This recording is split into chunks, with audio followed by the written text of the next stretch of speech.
Today we've got a super fun and aggressive opening for black that Magnus Carlsen used to play two absolutely beautiful games. You're gonna love this. And in this opening, not only you win games, you make your opponents question their sanity.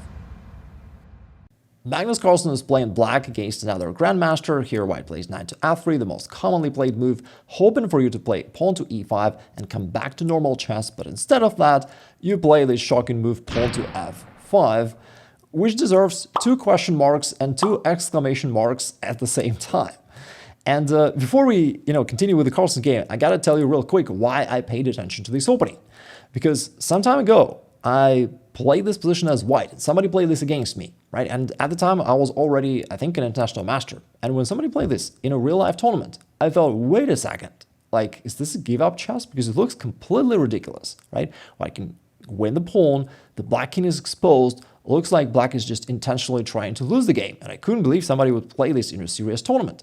And yet the guy continued pawn to d5. Now black aims to get back this pawn f5 and also develop the bishop at the same time. And if white plays any trivial move, black will play this and their weird gambit kind of works out, right? There is no punishment. And I was sitting there and thinking for a long time, trying to find the refutation of this shady gambit, and I couldn't, and ultimately I drew the game, couldn't win it, and I felt incredibly stupid.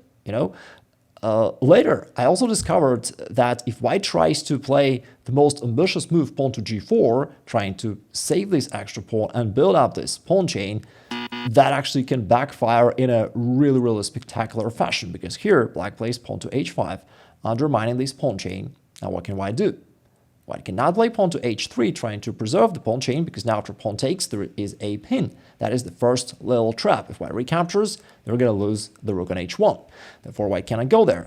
And instead, white usually plays bishop to h3, guarding the pawn this way. But now after the trade, black then goes knight to f6, hitting the bishop once again. And white is again facing the same issue. The bishop has nowhere to go. The black rook is active right here. The bishop can now retreat. And therefore, white goes knight to g5. And also, let's not forget that white thinks that you're playing something weird, right? That you got to be punished. So knight to g5 provides the protection for the bishop. The knight is now this very active square, maybe aims to go there in the future. Black continues with pawn to e5. Another really bad looking move. Looks like you're just unaware of the en passant. And by the way, to also, tell you the truth about the situation, black is already winning. Right? White is it a complete delusion thinking that you're playing some bad opening? Because now, white completely destroyed his kingside, right? He cannot castle there anymore. His king is exposed.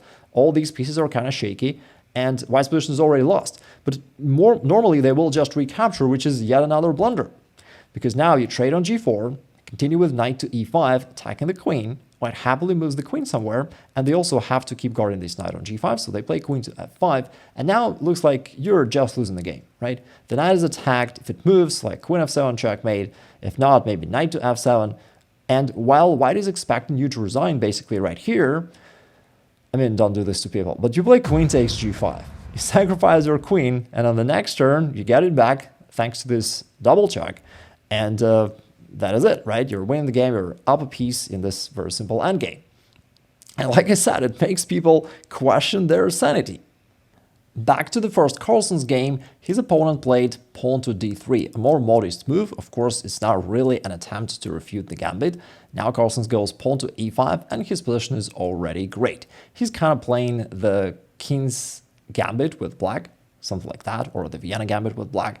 Bishop g5, white is trying to attack, bishop e7, black covers, and after the trade, now black is already slightly ahead in development. And by the way, don't get me wrong, of course, this gambit pawn to f5 is a dangerous thing, performed by unhinged professionals. Do not try this at home, but it's still a lot of fun. As you can see, even for advanced players, it's pretty hard for white to realize what to do.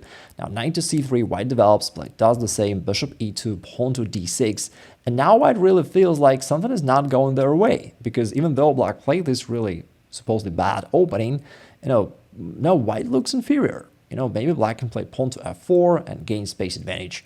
On the king side, this bishop on e2 is passive. It's a classical bad bishop.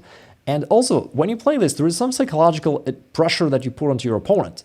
Because if your position is normal, white feels stupid. White feels like they could not punish you for that meme opening.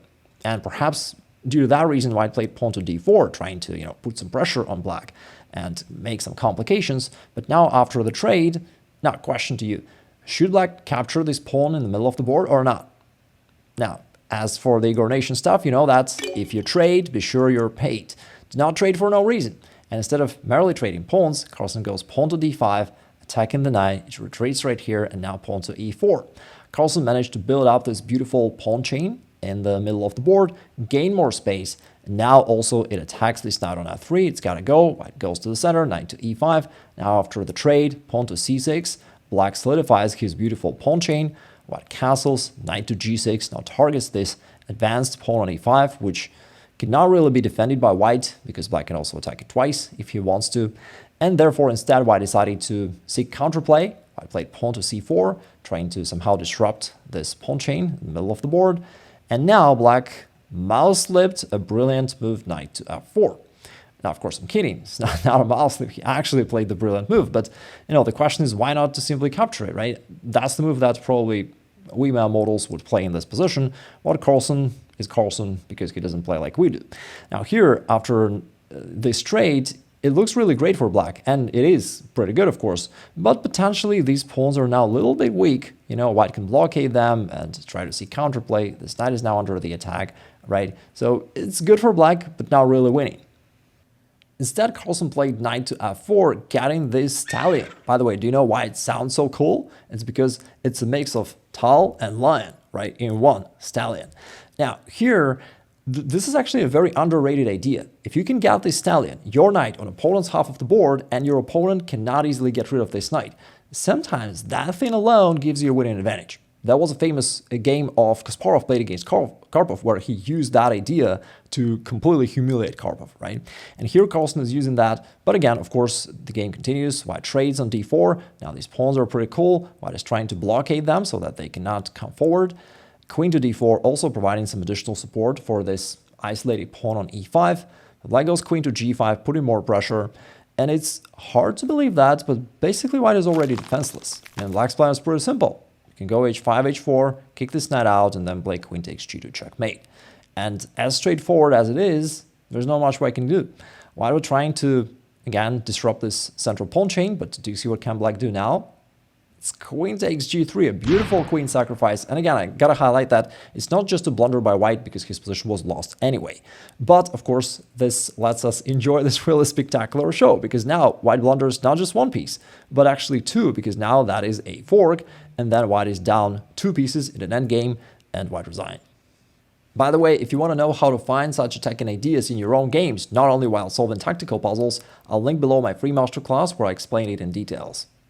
In this next game, white played the most principled move, capture this pawn on f5. Carlsen goes pawn to d5, aiming to get the pawn back, and after pawn to d4, bishop takes f5. Now, the trick about this opening is that there is no tactical way to punish black, right? And white has to be satisfied with just having positional advantage, which, you know, if you're below 1500, that should not bother you completely. Now, here, white played bishop b5. And just for a second, I'll tell you what to do if your opponent goes bishop d3, because that is also a very common move.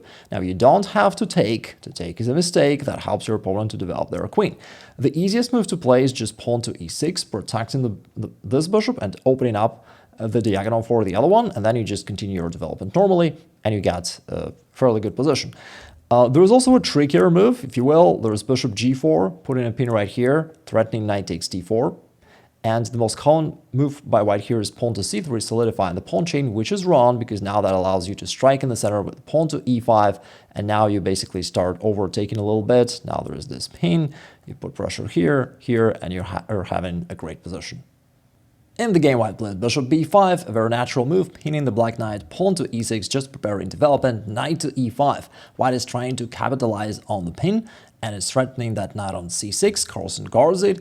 White castles, now pawn to a6, kicks this knight back, this bishop, and if the bishop goes, black will be able to just trade off on e5 and white achieve nothing. Instead, white traded on c6, but now black recaptures. This also opens up the diagonal for his bishop, and after the trade, once again, white achieved nothing.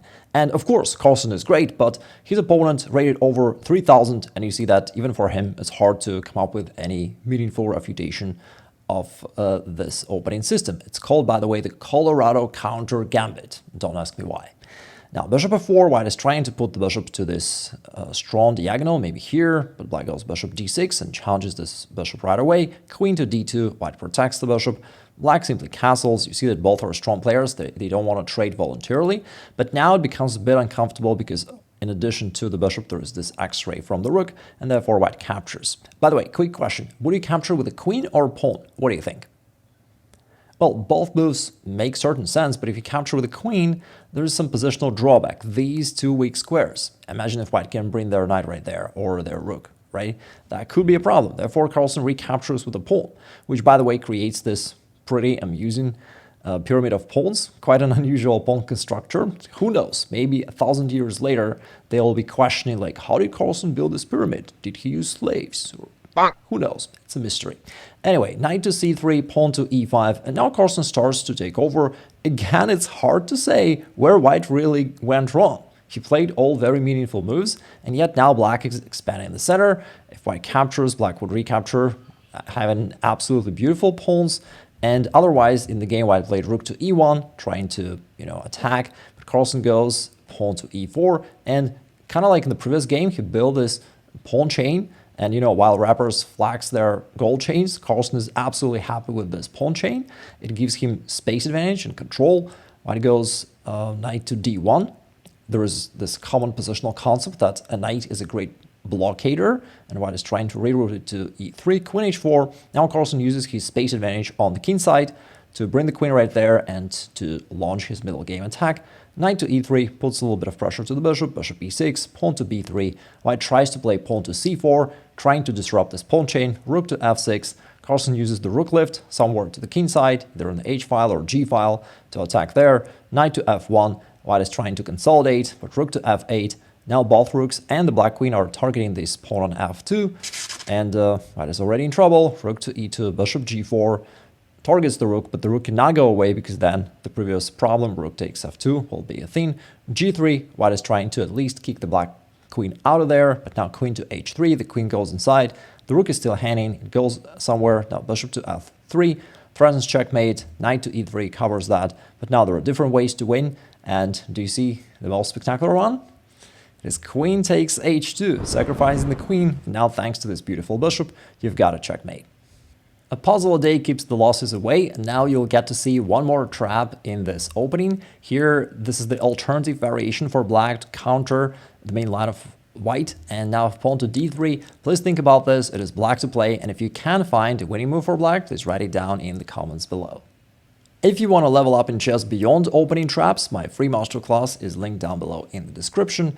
And one more question you may have is, what if instead of knight to f3, which is the most played move, white goes pawn to d4, which also makes a lot of sense. There is a really cool system for black against it, universal, aggressive, and interesting. I'll link it right there. Watch that video next.